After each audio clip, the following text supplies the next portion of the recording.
আসসালামু আলাইকুম। সবাইকে বিদ্যাবাড়ি পত্রিকার পাতা থেকে স্বাগতম। 29 মে 2025। বন্ধুরা, আমার এই চ্যানেলটি যদি তোমাদের বিন্দুমাত্র উপকার করে থাকে অবশ্যই চ্যানেলটি লাইক, কমেন্ট, সাবস্ক্রাইব করবে। ধন্যবাদ। চলো শুরু করা যাক।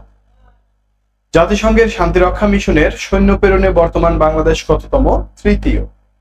সম্প্রতি জাতীয় সাংবিধানিক কাউন্সিল এনসিসি নামে একটি রাষ্ট্রীয় সংস্থা প্রতিষ্ঠার সুপারিশ করেছে সংবিধান সংস্কার কমিশন।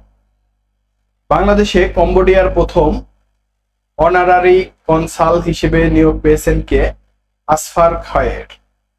জাতিসংঘের আবহাওয়া ও জলবায়ু বিষয়ক সংস্থা ওয়ার্ল্ড মেটিওরোলজিক্যাল অর্গানাইজেশন WMO সম্প্রতি প্রথমবারের মতো কোন ফল চীনে রপ্তানি করা হয়েছে?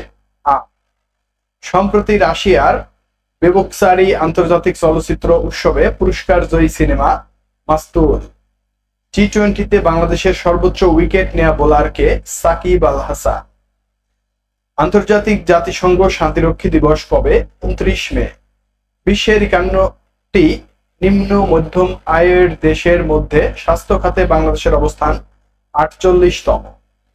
অনলাইন জুয়া রোধে সম্প্রতি বাংলাদেশ ব্যাংক কোন প্রযুক্তি ব্যবহার নির্দেশ দিয়েছে? AI প্রযুক্তি। ধন্যবাদ সবাইকে।